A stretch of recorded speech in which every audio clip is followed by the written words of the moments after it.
for fourth with Team Liquid involved. I like how it's not a battle for third, it's a battle for fourth. The loser gets fourth, and the memes write themselves. TSM have looked the hottest, though. They are 8-2, I believe, in the last half of the split. It's a better record than Liquid's had for themselves, so you've got to believe TSM the more likely one here. Yeah, I mean, TSM has been looking very strong, but this is not a best of 5. This is one game. TL has strung together some very strong performances, I think, over the last couple weeks. You know, well, especially the last week or two, they have been looking really good, I think, in their games. So this is going to be not an easy one, I think, for TSM, despite the fact that TSM did roll over TL in their most recent match. If Team Liquid can have a good start, I think we can see a very, very competitive game. I agree, it will be competitive, so picks and bans coming through. The Rakan ban, actually, instead of the Xayah ban, to maybe remove that option from DoubleLift and Olleh together. Maybe it means they actually want to pick Xayah themselves for Zven here. Since his Ezreal is gone, maybe he wants something else to pick up. The final ban coming through for Liquid's going to be Skarner there. Sejuani, Zac, still two incredibly popular tanks left on the table. You can go full Dardak and grab Nocturne for yourself, but remains to be seen. Yeah, not as much Olaf today, really, as well, which is kind of interesting because we saw so much of it yesterday. But either way, that is still available. We'll have to see what the final ban is going to be and where the priority is really going to fall. The guys on the desk talked about, you know, their assumption that the blue side was because of Ryze priority, and it's looking like that very well may be the first pick here. Yeah. But Bjergsen certainly has a lot of champions that he has been comfortable playing. He has been looking fantastic on the Sindra recently. You know, Zira is still available. You can even go for something like the Cassiopeia, which can be considered a pretty good matchup. Orianna is available, which can give Ryze some difficulties. Like, there's a lot of matchups here that Bjergsen can choose from, and the early Tristana would be pretty interesting because that is something that in the past, DoubleLift had been liking to play so much, but they're actually not going to go for it. And you know, in the last couple of games, it's been all Jhin for DoubleLift, so you know, TSM could be trying to preempt that a little bit and say, okay, what is a good matchup into what DoubleLift is liking to pick, and try to grab that early. Sure, maybe the case here, but they're going to go for Varus as a fairly lane-dominant champion. Of course, Caitlyn can fit that mold as well. We'll see if Double goes for that. You mentioned that Jhin being off the table. Tahm Kench going to be picked up alongside, it looks like, so Mithy going to give the team a bit of map mobility as a result. Can maybe mirror some of what Pobelter's Ryze will provide. TSM, I think, likely to grab a mid laner for themselves before the second round of bans comes through. That's my prediction here, but remains to be seen. As you mentioned, Olaf is available and has been a pretty highly prized jungler in pro play in 8.5. I'm going to potentially mirrored with Braum. Going to be very interested to see where DoubleLift actually decides to go because, you know, his most played is Tristana, but Tristana is considered a fairly bad lane matchup into the Varus, but the Jhin is banned away, the Varus is taken away, the Ezreal is banned away. Those are all his most played, and as you said, Tristana also did receive some of those nerfs. So if you're not going to pick the Tristana, if you are going to be pushed even further down that list, you're looking at a Xayah, but Rakan is already gone. You know, I don't think we're going to get that. Lots of spicy showing up. Caitlyn perhaps could be the answer, and Kog'Maw, okay.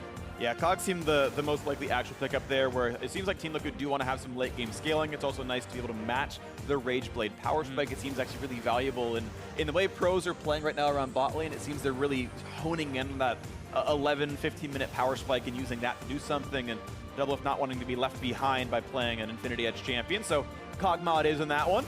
They've got a lot of magic damage, and Zac going to be here. So no mid laner yet for TSM. Okay, I mean, it makes quite some sense as far as, you know, late game scaling, as far as the Rage Blade power spike, but as far as the path to actually getting to that Rage Blade, I think it is much more of a bumpy road for the Kog'Maw than for the Varus. Oh, sure. In my opinion, the Varus is going to be a champion who should be able to be dominant in this lane, and we saw how well Zven and mithy actually played the last bottom lane against the Caitlyn with the Ezreal, where, in my opinion, they were at a disadvantage, right? And they should have probably been on the back foot. Instead, they're up farm, they're getting the level 1 all-in, they're playing aggressive, and if you can play that well in a disadvantageous matchup, it's scary to think how dominant they could be in an advantageous one. Well, TSM are absolutely have one of the best bot lanes in the world. I mean, that was the meme coming in for Zven and mithy. Best in the West. This duo lane has been together for several years at this point, and they've received several championships in playing together, and they're certainly a great squad, and TSM finally do seem to be shaping up, and those two are, of course, no small part. And it's been quite the story when you think about it from the start of the split. You know, DoubleLift getting kicked from TSM, being replaced by Zven and mithy.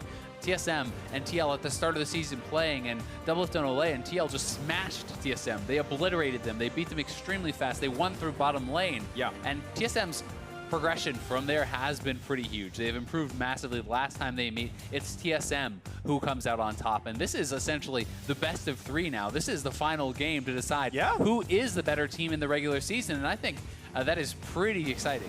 And of course, these teams cannot meet again until the 3rd place or final if they get that far based on how seeding works. So maybe this is a preview somewhat of what could be the NA LCS final. Could be really exciting to look at down the line there if we could get past the top 4, which has been hard for them before, but you never know. And of course, with Gnar and Cassiopeia off the table, a couple of options taken away from Bjergsen, but not too many.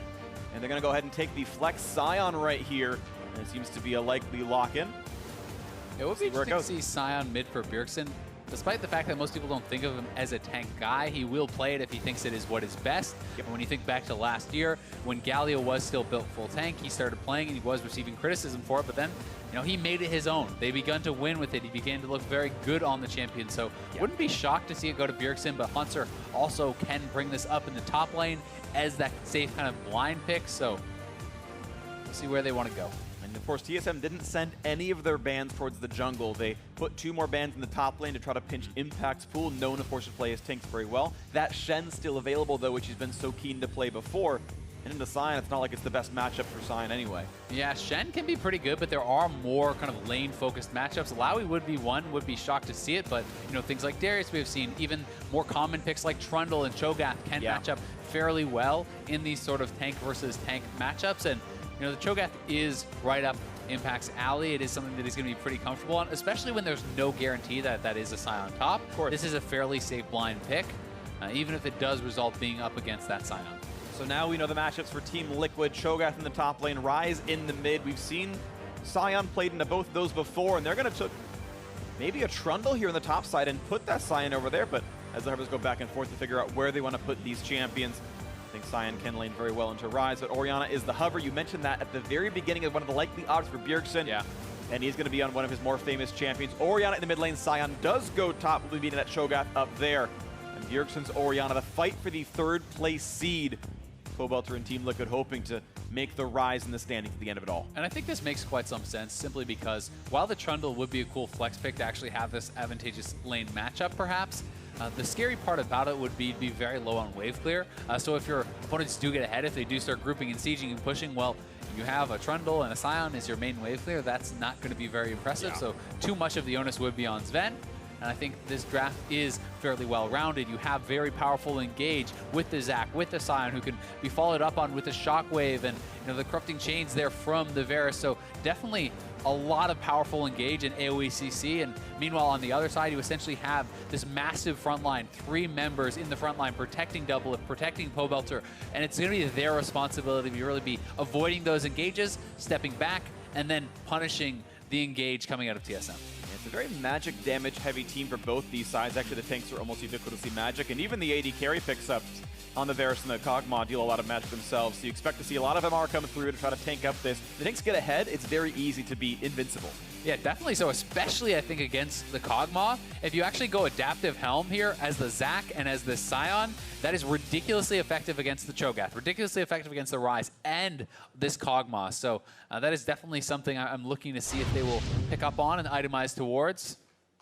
Let's see what comes through. We are into the game. The battle for 3rd and 4th. The second to last regular season game, if you want to call it that. TL and TSM have had very interesting seasons so far. TSM, though, the better late split surge.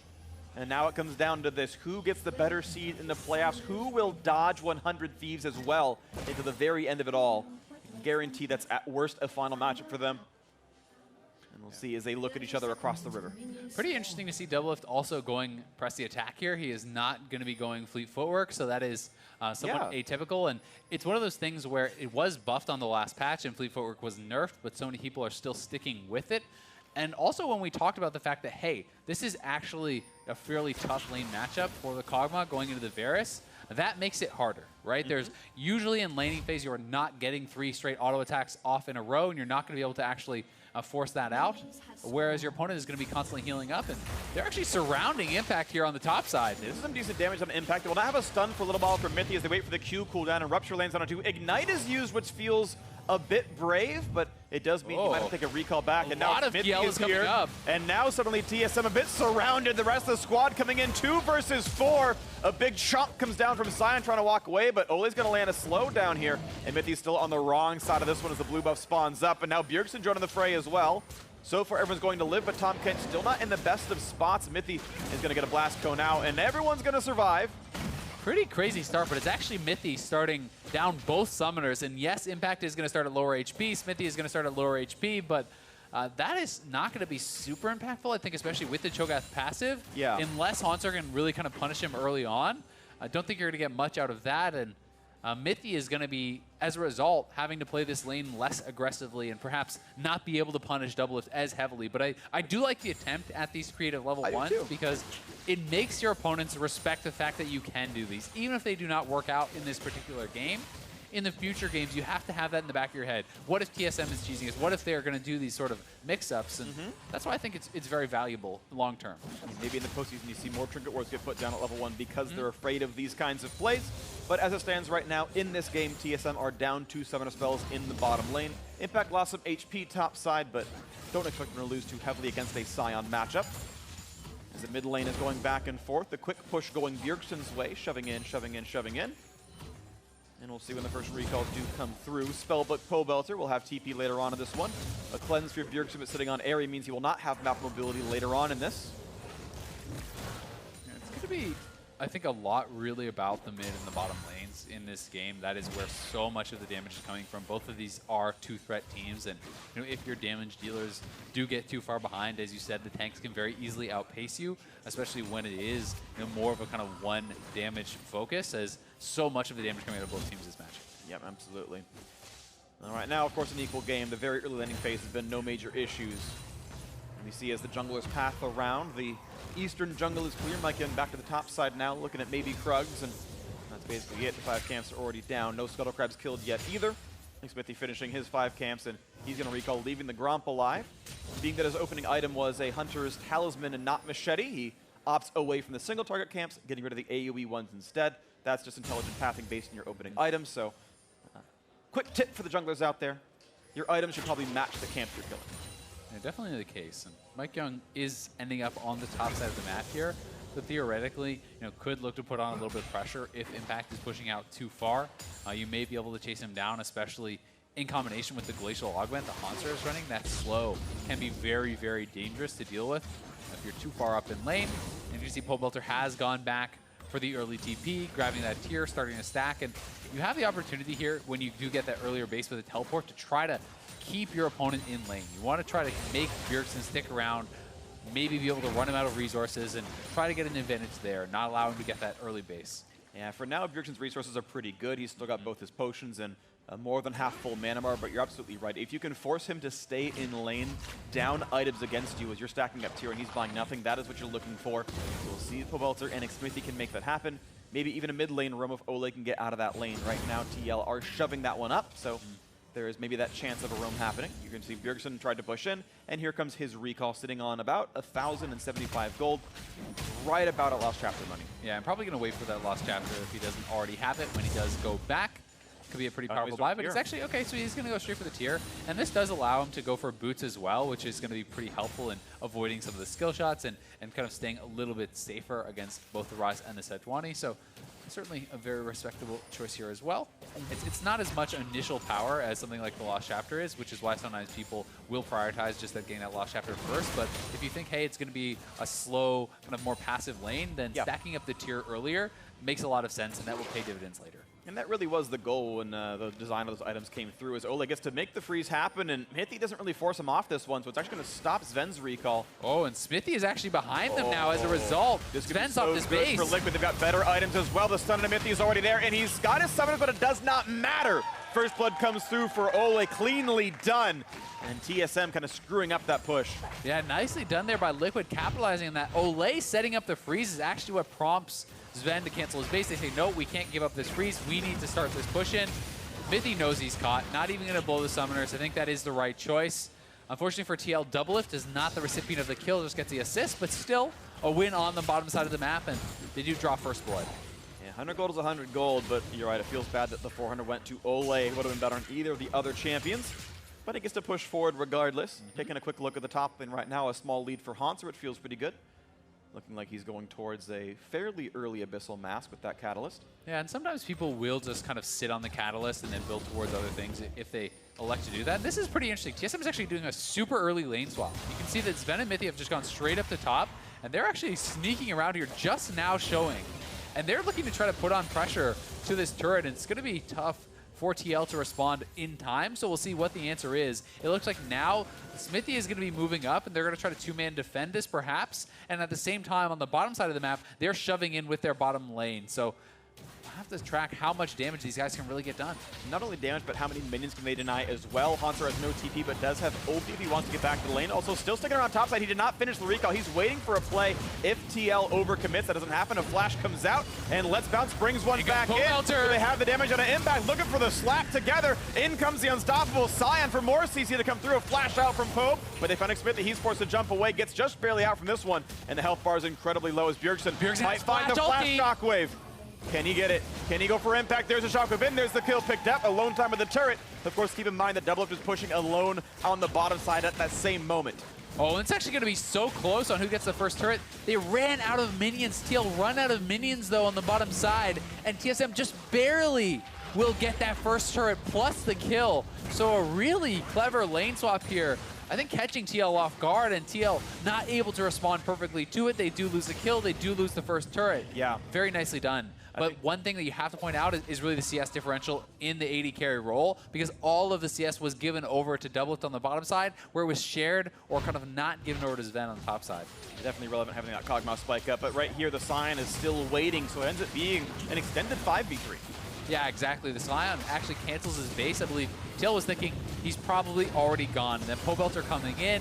He waited in the bush the whole time. Hauntzer just honestly getting a really good bait, drawing them back into the brush, then comes out with the re-engage.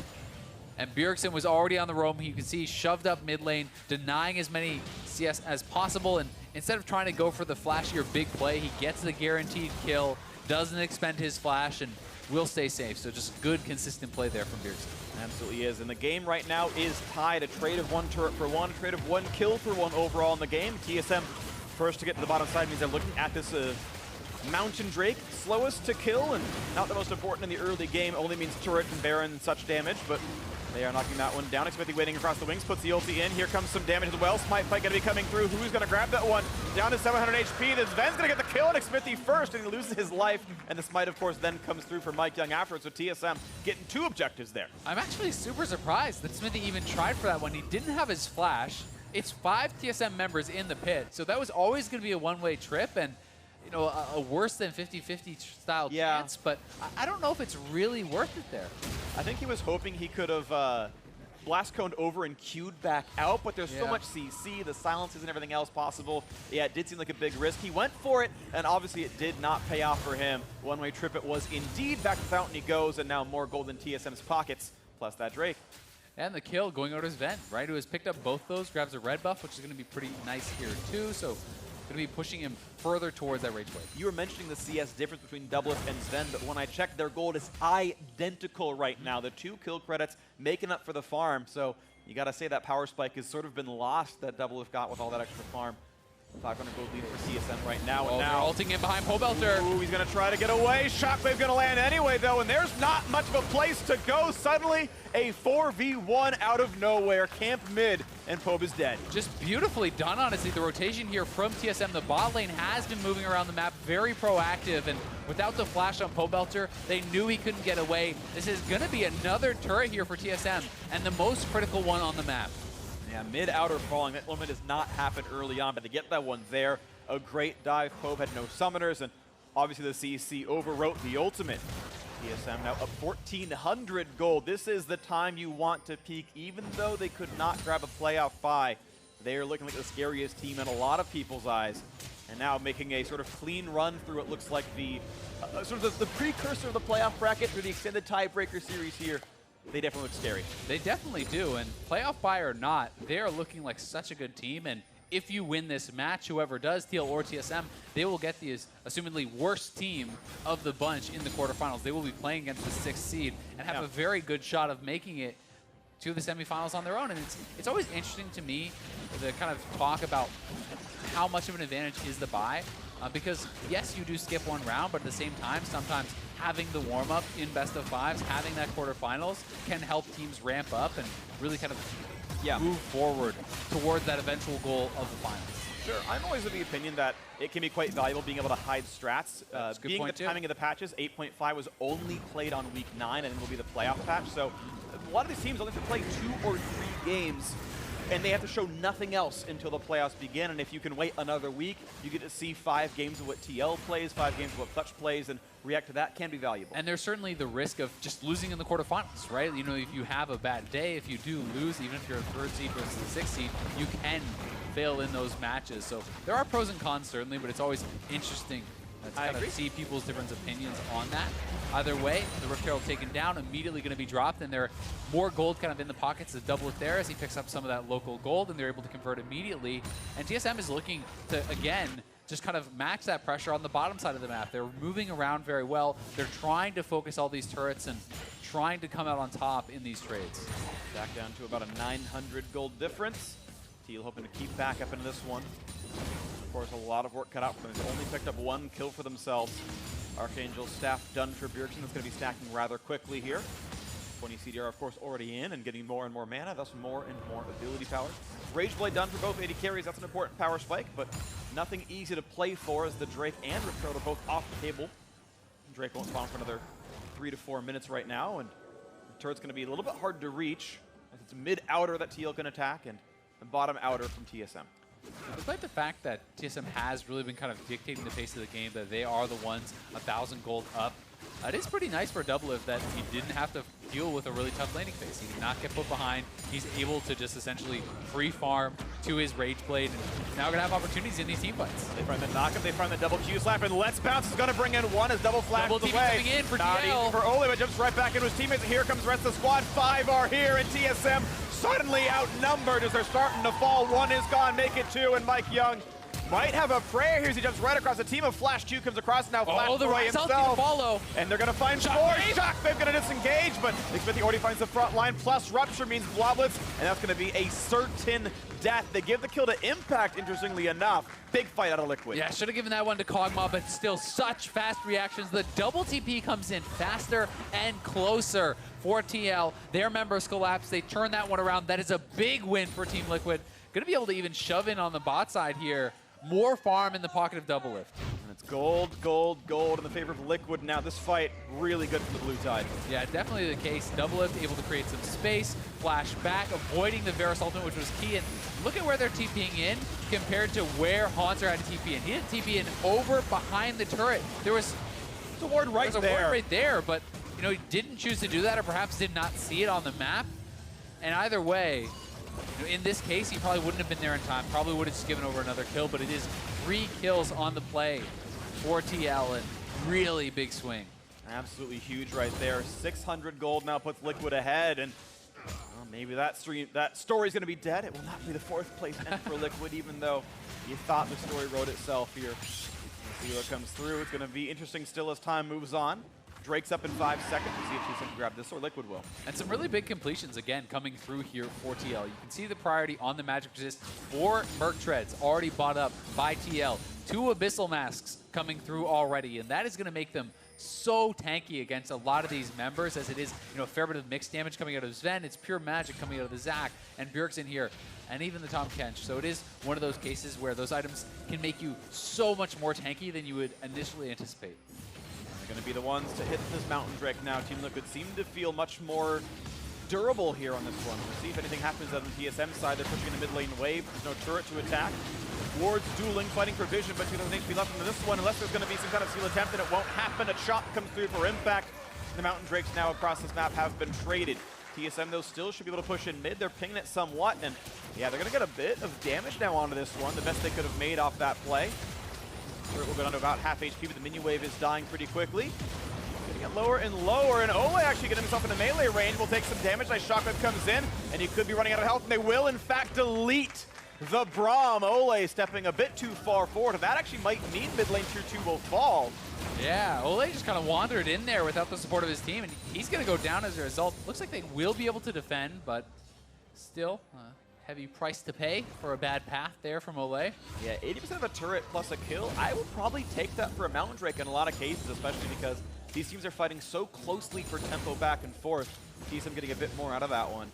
Unfortunate for Olleh there. Of course, the Zackle was used by MikeYeoung, but even still, getting caught out is a bit of a misplay. DoubleLift going to kill off a ward. He's building that Zeal. He's going towards an early Hurricane. We don't see that build that often out of Kog'Maw. It's normally a wit's end, but exactly, and a bit more offensive. Especially against a team like this, you would be expecting perhaps that he might want that wit's end, but at the same time, I can understand when you say, okay, I have 3 tanks in front of me. It's their job to keep me safe, and I'm supposed to be the one dealing damage. And it's 3 tanks from them. Triple melee is always the calling card of building Hurricane early on, so DoubleLift is a player where I often malign him for his build choices. I like Hurricane second a lot in this game, and I'd love to see Ruin King third because he's fighting triple tank, and that is the build you want to look for. So far so good from that prognosis. Again, this game's still incredibly close. The gold and even the Drakes you've got are equal. Something I always like to track when I'm watching Cho'Gath players is how they elect to use their Feast. And Impact has not been using it very liberally. You know, 17 minutes in the game only has 3 Feast stacks. 2 of those are not from minions and monsters, so he really has been sitting on this. And sometimes you'll see players elect to sit on the cooldown to have more threat in a potential fight. But oftentimes, it can pay off more to just use it on cooldown and get it stacked up early and often because you're going to need to have that cooldown ready, especially for later game team fights. And if you're just using it on cooldown in lane, that can often work out pretty well. Yeah, well, we'll see what happens out of this one. Impact did just chomp a giant Krug and is now looking to rejoin his team and deal with the top lane. Oddly enough, though, a Banner of Cannon was just picked up, and now Feast is on cooldown, so we can no longer one-shot the cannon minion. So a bit awkward there. He saved it for so long, and exactly unlucky would be the term for it. As Hauntzer gets some time with this and might get really meaningful damage off on that turret there. Xmithie going to get rid of one of the wards. Baron spawning in 135, and I think he's got enough damage. Impact can't really push him away. Keep in mind, Impact's in a minion wave. This could be a good fight for Hauntzer. Gonna find the slam into the ground, and he's got ulti. Coming down. Impact flashes and gets away from the line of fire. Now it's slow towards DoubleLift, but he's looking for a bit of shots. Won't land too much more. A flash out of Impact, though, is a nice thing from Hauntzer. Yeah, really well done. And honestly, the banner, while it is good in a lot of matches, it is especially good in this. Anytime I am playing game, even before the banner buffs, when I'm saying, okay, who is going to be in a side lane clearing? If the only answer is magic damage dealers, banner is just extremely effective, right? And who will be side lane clearing in this game? It's mostly going to be Pobelter, and it's going to be Impact, because those are the guys that can use TP in this game. And it just takes so long for them to deal with a bannered up cannon that you can put a lot of additional pressure on the map, and if you can drop one, say, bot lane, pressure around Baron, if there's no one to answer, that can result in turrets. That can result in additional pressure on the map. And speaking of pressure, into the jungle goes the entire team on both sides. A knock up there onto the front line. Hauntzer running out of health, knocked right back into the air, and that's going to be a kill going to Pobelter. 5-4. Now the overall scoreline. The re-engage towards Pobelter, half HP, runs away. Hauntzer going to the front line with his zombie corpse, and not too much more. Red goes over to DoubleLift. The 1-for-0 remains a kill for TL. That was actually really nicely played there by Olleh, using the Braum ultimate to delay the escape from Hauntzer, then getting up and actually proccing the blast cone as well to knock him back into the team, cut off that escape avenue. So does make a mistake around mid lane, but kind of making up for it here. Now they've got to wait for the respawn. 8 seconds till Hauntzer's back up on the map. Does have ulti, does have teleport, so we'll see when he gets himself in with the team and where he does go when that respawn comes through. We can watch this fight one more time. Hauntzer walks into what ends up being 4 or 5 people. And look at Olleh, just nice ultimate through 3, knocking them all up, steps forward, knocks the blast cone back, so no real way for Hauntzer to escape. Just a really heads-up play there, and it's a little thing, but those can really make a difference. Yeah, a kill often means more than just a single kill. Team Liquid actually able to walk in and steal a blue buff as well. It's not just the 450 gold as Hauntzer summons yet another banner minion. And if no one comes down to support this, he will simply be hitting Impact while Impact is trying to hit that banner. This will get up to the turret, and you can see... if he's willing to feast, it's not so bad. But he is going back to base, and We'll see if he does decide to go back to the bot side, if they're going to move anyone around. And yeah, as you say, Feast definitely is a good answer. And he actually has his own banner now. There you go. And does deal a lot more physical damage, so it is easier to deal with, but still not super easy. Of course not. So we'll see where these players now go. Up to the top, River's going to be TSM first to the play this time around, but they're facing a Scuttle Crab that Liquid got. But they can get rid of the rest of the vision. That's still 30 seconds alive, so no Baron sneaks for them.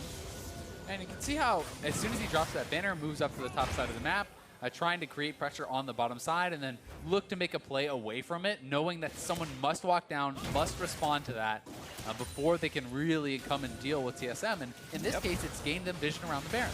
Exactly. Impact walked over, and you can see the ultimate still available for casting, means he has not chomped the minion, just does it now, so I take that all back. He uses his ultimate to get rid of some of that minion. Pressure.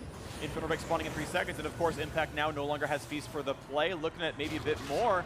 Can they separate them? As mithy has of course brought in the players, and now gonna spit a Varus, and Impact does not have flash, does have on the Baron, they just Ryze ultied in the pit. What a good play out of TL. They're gonna trade Impact for a Baron. Worth it every there, though. time. He could try to steal this. He's gonna ult into the pit. But look at that, it's at 2600 HP, so now he's got to save Flash for that one, or a Blast Cone, 1700 health, the Flash forward. Oh, it's going to be grabbed up by Ryze. Pobelter gets a trade of a kill via Shockwave, but now Sion's going to find himself some more prey. Xmithie does have Flash if he needs it, trying to cut away from the team, but now he's got nowhere to go, so this will be TL losing 3 people as payment for grabbing Baron, assuming they can actually kill off Xmithie. He's still running away pretty fast.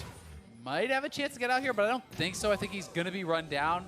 Maybe just trying to waste as much time as possible. But you can see TSM is even pushing on the bottom side of the map, and Xmithie does eventually go down. Bjergsen picking up a couple kills is so strong. For a second there, when I saw the kill indicator pop up, I was like, did Bjergsen just steal that Baron? That would have been nuts, but not the case right here. However, it does mean Infernal Drake goes TSM's way as well. In pure gold, 3 kills is worth a Baron buff. In Infernal Drake versus just the buff, that's a good of a trade. But I do think that it's a smart response from TL, knowing that they can't answer that play on the bottom side. This is decisive. They go straight for it. Ult over the wall. Unfortunately for them, because they committed both the Sejuani ult and the Braum ult to try to zone out MikeYeoung, they are not really equipped to actually take the fight thereafter, so they have to back off. And now it becomes, how much can you get with the Baron buff? You gave up 3 kills, you gave up an Infernal Dragon, but if they can knock down a couple turrets of their own, then it becomes much more worthwhile in the long run. Chomp. Impact willing to commit Feast to that banner of command. It does mean it will remain on cooldown consistently, and that can be, of course, important to play around, but it does not get to push that easily by itself. Gold, still identical. TSM, as we've been saying, have the lead of this Infernal Drake, but TL have the lead of a 2-minute-long Baron buff on their 2 major carries. If that buff can do anything for them, it'd be a good time to make a power play happen, but Liquid, maybe not destined to gain too much more gold right now. They have yet to pick up a turret for quite a while, as mid lane outer still stands.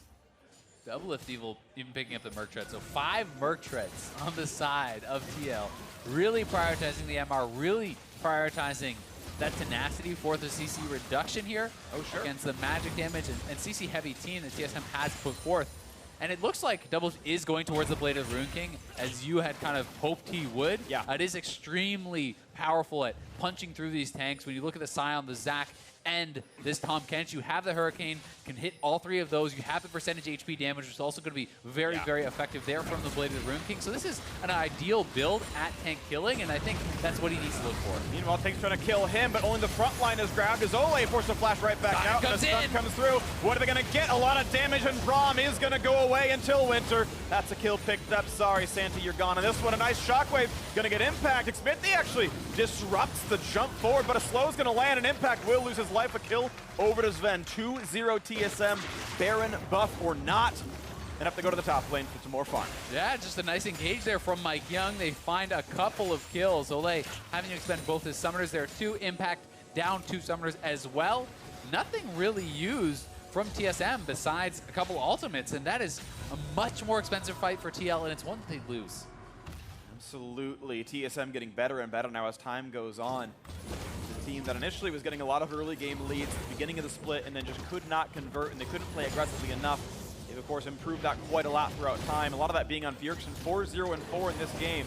quietly been a huge contributor so far. And also, when you want to talk about intelligent builds, the early Void Staff from Bjergsen makes so much sense when they're already stacking all this MR. So here's TL pushing up very heavily. Olleh trying to hit that Braum ultimate. Does nail Bjergsen, but of course it is unstoppable on the Zac, so they couldn't actually stop that. And Hauntzer flanking him from the side with the Sion ultimate. Impact arrives, but the fight is essentially already lost, and he's going to get taken down in the extended play as well. And more tank busting coming through on the squad as Bjergsen, the Haunting Guy, is also a very good long team fight item, but actually building towards death cap right now. We'll delay Leandry's here in this. It will, but it's one of those things where a lot of people are really loving the 10% damage passive. If you're saying, it's great. It's going to be a slow fight. I just commit to this Haunting Guys. I get that. Then I go back into the death cap, which not only will increase my damage a lot, but also increase the power of the shielding to protect Zven and kind of give you some more oomph in those team fights. Because when it is tanks versus tanks, any sort of shielding that you're offering is that much more valuable because it's less about these instant kill bursts and more about the sustained fights where you can get multiple shields off. Absolutely the case. 800 gold lead for TSM. They're going to defend mid on this one, but they're outnumbered here, so some shots coming through. DoubleLift should feel safe with the Bioarcane Barrage on, puts plenty of attacks on towards that turret. Even a quick stun towards mithy puts him at 1/2 HP, but the turret will not fall. Not enough autos came through. Wait for the next round here as they have to kite away from Hauntzer. Sion's very tanky. Push it down a mid. Push it down a ward. It is pretty cool too that we're at this point in the game with press the attack here on DoubleLift. So he has, not only the items, it's the runes as well that are all pushed towards being able to deal with the front line. And the question becomes, can he do it even with all of that? Pobelter is up, pushing on the top side. Impact is dealing with minions down on the bottom side, and he is going to have to not only position very well and kind of avoid the initial engages, but he's got to constantly put out damage because Ryze is, I think, very poor at actually killing off these frontliners. And they're looking for another play on Impact. Might be true. 3v1 though, the knock-up easy onto Impact, and he can't really knock down mithy easily, running a bit lower on health, but Impact will indeed fall a second time in a row. They picked him off in this side lane by himself. Thanks to Tahm Kench ultimates. That turret is going to drop, no problems at all. Zven up to 5-1 and 3. He's doing pretty nicely damage-wise, building towards the Ruin King himself. TSM have been much faster on the plays. They've got twice the kills this game. And a lot of that is because of their fantastic usage of the Tahm Kench Global. mithy has been everywhere, rotating around with Zven, catching people out, using that in conjunction with the Glacial Augment and all the CC that Sion can put out. You're getting slowed down, then all of a sudden these two people appear, and it's so much CC that's going to come in. And because mithy's been part of so many of these fights, he's gotten a lot of gold for himself as well. An adaptive helm is done. He's been actually able to build selfishly to sit in the front line, withstand DoubleLift, withstand Ryze, and walk in and make it a 1-for-0, not a 1-for-1 trade kill. And we are seeing more and more of those adaptives picked up. That was kind of what I pinpointed as really the most effective item any tank on TSM can build this game. There's already one on the Hauntzer. There's already one on mithy who wasn't expecting to be able to get it. And MikeYeoung, assumedly, is building towards that here too. So that is going to make it very hard for Ryze, very hard for DoubleLift. But DoubleLift is on his completed Blade of the Ruin King, has itemized everything towards trying to kill them off, and it's just time to find out, will it be enough in these team fights? It's going to be down to the DPS check. A 3,000 gold difference, though, usually tips that towards TSM's favor, but execution, of course, vitally important. Speaking of which, onto the front line, they see Impact yet again. A bit small for a Cho'Gath. The knockup is in, down to about half HP, and into the back line comes the Zac, tries to find Let's Bounce. He's so low on health, and absolutely shredded by DoubleLift's Kog'Maw. Xmithie pops the hourglass, runs away. Shockwave onto 3, though, and they get the trade kill, but the Drake was picked up on TSM's side, or sorry, TL's side. And that is actually a seemingly 1-for-0. TSM get the kill, but Liquid get the Infernal. Yeah, DoubleLift actually shredded straight through him, but they killed off Xmithie, and they are going straight into this Baron pit. Already Tahm Kench ulting into this. I don't think TL is really fully prepared for this. They're not going to be able to get there in time. I think it's just gone. I think they're going to run too slowly, plus the Mountain Drake helping. So a nice pickup. TSM turn the kill into a huge objective and a clean Baron take. They are poised to take over this game. And both teams so decisive with that. Earlier it's TL with the Ryze ultimate going into the Baron pit for this, and this time it's TSM pulling a fast one. Here is the play again. DoubleLift focusing down the Infernal, but as MikeYeoung comes in, look at how fast he goes down. DoubleLift is pumping out so much DPS, and as MikeYeoung gets blobbed, they turn, they finish off the Infernal. Big shockwave though from Bjergsen nets them 1 kill, and that is what eventually allows them to go over and take that Baron. And now TSM up 5k, looking to extend this gold lead, looking to knock the last outer off the map. And remember, they have Banner here too. They have more sieging power because of that, and they can potentially crack the base. See if they can make that happen with this Baron buff. Still 2 minutes 40 on. All 5 members do have the buff. Also, death cap completed for Bjergsen. The power spikes are big. Ruin King done for Zven as well. They have got items that they would love to have. And let's see where they look. As well, the only tier 2 turret up is in top lane, and that's not anywhere where they are. So it's an inhibitor attempt now. TSM with 5,000 gold in their pockets and the Baron buff on, looking at bot lane outer. I should say inhib turret, the outside of the base. TL does have top lane wave pushing for them, so that is something working in their favor. But they're going to have to be really diligent about how they defend this and be pretty aggressive in actually clearing out these waves. But at the same time, there's a big risk that MikeYeoung and Hauntzer can just go for an engage. And if you get caught by a shockwave from Bjergsen on these 3.5 items, you'll be going down quick. There it is! Shockwave brings in 1. The Glacial Prison going to buy some time. Double stays alive, but he's down to 1/4 HP, meaning he has to disengage. Zach going to find the front line. Can he make Let's Bounce happen? He just balance house. He's actually going to be turned back around on him, but jumped up and down goes the base. A nice play out of Zven. Got the ulti to force the disengage. Yeah, really nicely done. Comboing that with the shockwave. They get a pretty easy inhibitor without too much of a commitment. Just 2 ultimates there, and now TSM can rotate around, look for this mid lane. There is the banner cannon on the Baron buff. They're looking to knock down this turret, and they're pushing forward pretty aggressively. MikeYeoung threatening the dive. DL must go in to stop this one, or they will lose some turrets. The front line taking some damage, but out they go. Kog'Maw, yeah, putting the hit towards them. mithy getting a bit low, not quite stunned. The chomp comes in, and Bjergsen is dead with flash still on. They need to keep chasing. TL must get something. Ryze going to bring him not very far. Pobelter with an oopsie of a realm warp. Oh, you hate to see that, Freak. That's a tilter. They don't stop the recalls either, but they do get some time to push. 1 kill, 1 turret, 3 minions alive. They might get a little bit more. I mean, it's still a good fight for them, but that could have been a couple more kills. That could have been so much more for TL if they could have pulled off that chase. I mean, there was a lot of low health bars there on TSM, but either way, they hold on. They do win the fight, and they are getting stronger. And DoubleLift picking up the BF. You could be going towards an Essence Reaver, something that you are a pretty big advocate for. Yeah. Go for some flash away from slow Sven, flash ults, and Pobe has no escape tools except for damage output. Can he just kill Sven? That answer is no. Found out by the rest of the team. MikeYeoung there in the back lines. They could look for impact. They're going to get the knock up on the front line there. They can get a kill on a Cho'Gath as a result. Over the wall. Let's Bounce going to pull him back. Double only does enough damage to force them away, but not enough to kill. This Kog'Maw not a big enough threat. Their team run away. going to go for the end here. DoubleLift is not in the fight. Can they claim third right after this one? Hauntzer walks right in. He's got Superman is next to him. Chunk, chunk, chunk. The Lumberjack, of course, not the skin this time around, but still gets plenty of damage down that turret at about 2/3. Has to disengage from the rest of Liquid being around. That TV may be a bit over-aggressive. Doesn't get all that much for it, but the team can still push in for top lane. 2-2 is going to fall. Yeah, TL falling apart at the seams a little bit. A botch chase down. DoubleLift not able to get involved in that fight after Pobelter was out of position. He gets picked. Impact goes down. They lose a Nexus turret. They're going to lose at least 1 more inhibitor, and maybe just the 3 inhibs straight up because Pobelter is still not up. He's just coming up now, and TSM are pressing. 5 seconds on impact, and the mana bars are pretty low, so cowards, yells Hauntzer as he runs back to base. But it's a tactical retreat. He's getting mana to fight again. Okay. I'm going to give this one a 6 out of 10 as far as Sion ults go. He hit his targets. The fountain. Pretty good. Yeah. But DoubleLift is working towards that Essence Reaver. There's the call field, so can confirm that is going to be the build. And he needs to have so much effectiveness. And that was an awkward fight because even though it was a 4v4 after impact or after Pobelter had gotten caught out, he was over the wall and perhaps expecting TSM to engage further into them. So he wanted to be in this position where he could fire at them. But TSM did not really take the bait. They instead pull impact back, take him down, and if DoubleLift isn't getting damage out, there's no one that's going to kill these tanks. He needs to be the carry in these fights. He needs to step up and have a truly star performance from this point. Well, if you want a star performance, use 500 gold from finishing Essence Reaver. That's going to be what it takes to get the rest of the item in. So if they can wait 3 minutes without losing their base, that's going to be a power spike in. But how well can the front line hold? 7,000 gold is a pretty meaningful difference in TSM's favor. And it's also so much map pressure with the 2 inhibs down. And Elder is coming up. Baron is coming up.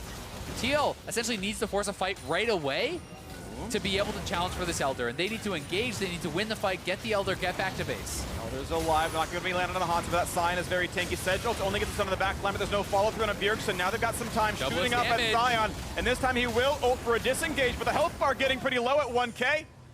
He stays alive. Warmog's still in the inventory, means he'll heal up shortly. And TSM just need to buy time. Look at the mini waves in top and bot. TL is going to have to call it off. They're going to retreat, it looks like. They need to get back to base and defend their Nexus, so no chance of a steal. Xmithie's zoned out. Hauntzer, mithy, Bjergsen, the three, but making sure that can't happen. mithy, Olleh gets interrupted. There's the Elder picked up. Where's the big play coming through? Is they might still be trying to chase, but nothing to be had there. A flash out from Xmithie for a disengage. Elder on TSM. Yeah, and that's just the map pressure of the inhibitors being down, and now TSM can march down the mid lane with this Infernal being amplified by that Elder Dragon. DoubleLift doesn't have time to get back to base to actually get the Essence Reaver. Yeah, basically this minion gives Essence Reaver, but they're going to have to give up the inhibitor probably anyway and fight for the Nexus itself under the protection of those lone turrets down there. One of them, of course, is already fallen. There is so little of the base left to defend. The final power spike of the regular season for TL. And TSM is going to try to make it no chance of a comeback. They were threatening going over to that Baron, and they looks like they actually call it off a little bit. Zven is still over there, so they are going to move over as a 5-man squad now, straight onto the Baron. I don't think TL have much of any chance of contesting this, but at the same time, if you cannot contest that, can you really stand up to the Elder Dragon plus the Baron buff with 3 inhibitors down? Thankfully for them, 1 has respawned to the bot side, which stops it from being 6 super minions per round and moves it just to 2. But we'll see. They're going to need something special. Over 1,000 gold per member on TSM, but they choose to say it's time to push instead. Let's not wait any longer. Pobelter. Looking for the damage on a Pobe. Not Banshee's off just yet, but MikeYeoung's going to turn that one away, which means the flash is forced, but he's still going to be found out. Let's bounce. Going to bring him right back in. Scooped up the Ryze, and that's going to be the kill. Going over to mithy, chomps him up no problem without a mid laner. How can you hope to defend? DoubleLift has to do miracle work right now in the 4v5. Otherwise, yeah, Bjergsen still has his shockwave. Zven still has his ulti. I just don't see it happening, but DoubleLift is going to try. This is the last fight potentially for that 3rd place for TSM. And Hib's going to fall. Taking their time. They've got 30 seconds to play with the balls forward, looking for what Bjergsen's going to find. DoubleLift is the one to watch. Found with the slow. Gets away from it, though. Gets some time to shoot the front line now. He's going to take down MikeYeoung to Bloblitz. Waiting for some damage to come across. Olleh's going to kite back. They get the kill onto Xmithie already, though, so 5v3. Turrets falling, and DoubleLift just cannot find the right targets. The tanks will not go down. A double for Zven. Nexus over. TSM claim the 3rd seed in playoffs. And what a run it's been for TSM, struggling so heavily at the start of the split. So much criticism aimed their way because of that poor start, because of all the changes they have made, and it has to feel like vindication for TSM, ending in 3rd seed, taking down TL, who was the other supposed super team coming into the split. So TSM, 6 straight game wins now. That streak was broken by 100 Thieves, a team they cannot face until the finals. At the very worst for them. TSM looking like one of the absolute favorites heading into the postseason. I mean, moving to 9-2 in their last 11, including these tiebreakers, that is so impressive. And as you said, bested only by 100 Thieves, 2 of the very hottest teams coming into the playoffs. And the team's fortunes really have changed in these final weeks. So when you think about the early season, it looked like Echo Fox and Cloud9 were untouchable, and here we are now with TSM with 100 Thieves looking so heavily on the rise, and TL 4th again. TL 4th again. I want to give a special shout out, by the way. It was a guy we saw in the audience, Derek, wearing the TSM cap. He's been into like every TSM game ever for the last 2 years straight. He's been there so much, the players hugged him as they walked off the stage. Play it back on YouTube. That dude's the biggest TSM fan I've seen in the last couple of years. I wanted to give him a shout out at some point. Finally got the chance to here. That guy's been awesome. Yeah, well, shout out to all the fans for sticking around. True. I mean, this is 9 straight games, freak. So give yourselves a round of applause for that one. That's I mean, true. We are contractually obligated. We are contractually. There he is right there. Thank you, camera. Thank you, director. Oh. That guy's been there for years. I appreciate you as a fan. So TSM, number 3 team heading to the postseason. TL are 4th, of course, the memes write themselves. Next up is going to be that battle for 5-6, though. And as we know, TSM looking the sharpest. You don't want to be 6 and face them first. That is a rough quarterfinal. It really is. And, Clutch, while they are in that same match against C9, they have really struggled against the teams that were kind of, so to speak, above the line. But at the same time, I mean, C9 has been slipping very, very heavily. 3-6 in the back half of the split. They lost their earlier games, so 3-7 in their last 10. Yeah. And for them to be facing the reality of a potential TSM quarterfinals after sitting for 9 weeks straight in first or second has got to be really hurting C9 and them morale. So they need to kind of rally and come together and focus up for this last game. Yeah, let's see if they can turn that one around. But for now, we're going to send it down to Olleh and the victorious mid laner.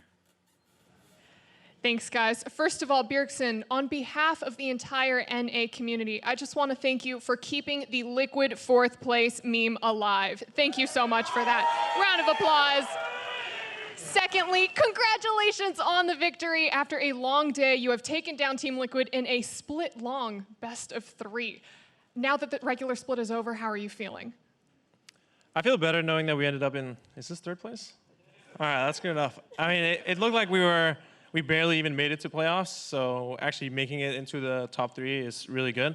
I don't mind not making it into the top 2 because I think getting to play in quarters just gives you that refreshment of best-of-5s and you get the on-stage practice. So I think that it's actually good for us to go into quarters because I know we're going to win. So it's just stage practice.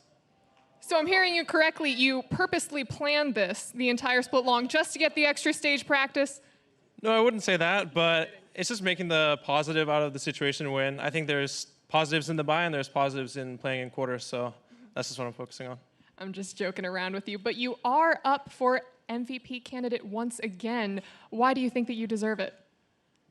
I don't know if I deserve it. I think in the beginning of the split, I didn't look very good just because our team wasn't very good. I don't think necessarily that I'm playing much better now than I was in the beginning of the split. I just wasn't able to flourish because we didn't have good synergy. I didn't have good synergy with Mike or communication with the team.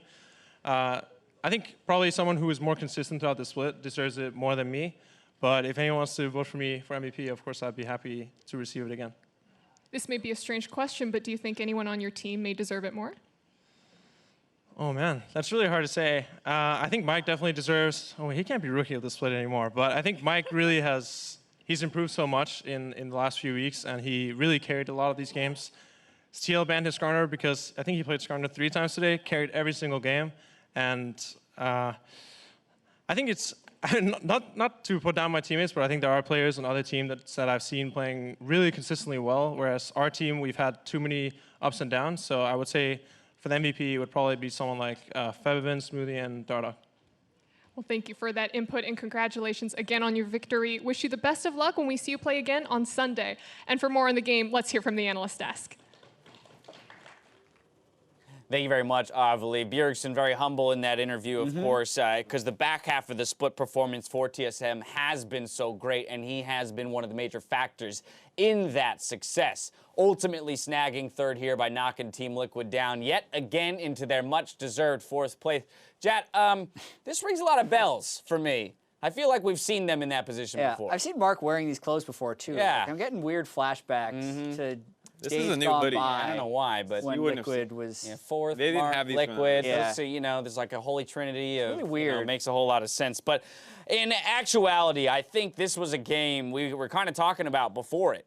The idea of fatigue, the idea of, hey, it's difficult enough to play 3 games in a row, let alone 3 high-stakes games across a 10 to 12-hour period. We're calling it tired brains, like TSM invading with 2 people, running into 4 people, and then TL... Igniting kind of randomly. Right, but then TL has 4 people collapsing on 2. They don't pick up a kill, and... And this one was more when TL decided to 3v5, like they opted into that. They had 2 people bottom lane, trying to push in. Instead of like trying to wave through, they actually pick that fight, and then here, after they start falling behind in tempo from that top play, Yep, another tired brain just moment. goes over the wall and dies again. Has a really low chance of stealing that. It should definitely And just it's just leave a Mountain that. Drake as well. Yeah, so it was definitely... This one was good, though. This is just kind of didn't get far enough out. Eventually, I think, you know, TSM was playing better over the course of the game. They were finding pickoffs and things like that. Even though TL had some plays to stay relevant in the game, it was always TSM feeling like they were coming out a little further ahead. Yeah, I really liked Mithy's Tahm Kench in this game. I thought it was the difference maker when you compare it to when TL beat C9 by 1-3-1-ing. TSM just never let them set that up with the Tahm Kench ultimates, and then eventually they scaled and actually team fought really intelligently, using the Orianna ball, using Sion to soak as much damage as possible. Mithy with great Tahm Kench eats as well, but tired brain. Right, well, we say tired brain, but of course they did wait. Tired brain alert! Game until this! No! 2 inches That was forward. actually, so the other tiebreaker moments were kind of like, that was one where if they got 1 or 2 more kills with a good Ryze ult, That was the turn moment. maybe they could have taken mid inhib or something and gotten more gold back. As it stands, though, TSM continued to out-execute them in team situations. And to be fair, it's not like, oh man, playing 3 games in a day is difficult, but playing them over the course of 10 to 15 hours, not knowing who you're going to play, having to constantly be in a state of awareness and preparation is something that will drain on anyone. Right, 3 games in a day is something you're going to have to do come quarterfinals, at least, right? Because a possibility of 5-3 if you 3-0, but to your point, Mark, it's 3 back-to-back-to-back. You're still in it. You're playing the same team. You've probably come in with prepared strategies. The whole tiebreaker scenario was something that, was kind of thrown at these players late in the day, and they're having to grapple with all of that in the moment. And so for TSM, surging up to 3rd place. Again, it seems the more things change, the more they stay the same here in the North American LCS, aside from 100 Thieves, non-endemic teams sitting up top the table. Yeah. Oh man. I mean, there's enough new stuff, right, guys? There's Clutch. I like how there's 100 Thieves. They're #1. That's new. That's cool. I like how our whole Mark plan in for this this hoodie is just killing me right now. It's not even a good joke. It's Not a great joke put at all. Mark in a liquid hoodie. Right. That's it. That's the because joke. they're The joke is like, Had let's no just laugh content at Mark in a planned. liquid hoodie. Oh my God. They're We got fourth. tired Braden syndrome here too, Yeah, guys. and the next tiebreaker as well. Cloud9 played the first game of the day. Clutch played the second game of the day. We started at noon. They played 12 in about It's 1. 9:05 right now. 9:05 here. It's late for Vedius, and he's still very much in the running with you right now. Mark Oh, yeah. because Mark hinted the prediction. I had the tired Mark brain. essentially into. I just kept like I knew what I wanted to pick, and I'd be like, I'll do the other thing so I can try and catch Jet. And I just Right. fell for Yeah, it. You Like would have 4 finished games just back. one behind if I- Jet. Now it just looks like Yeah. a gross separation, Yeah. like 4 games back. But Vedius can we and roll Jet, that back? if this next game goes the way that Vedius had predicted, he will be the first non-analyst to defeat my analyst in Yeah, predictors. Jack, Let's go C9. Jack, you've been memeing a lot. You've been memeing a lot. Yeah, he was memeing TL getting For being fourth. fourth. Jack as is his team is 5th or slipping. 6th. Yeah. Yeah. Please be 5th. Please be like, 5th. I want you to win. Alrighty, up next is our final tiebreaker match as Cloud9 and Clutch Gaming fight for 5th place. Don't touch that browser. Love the hoodie.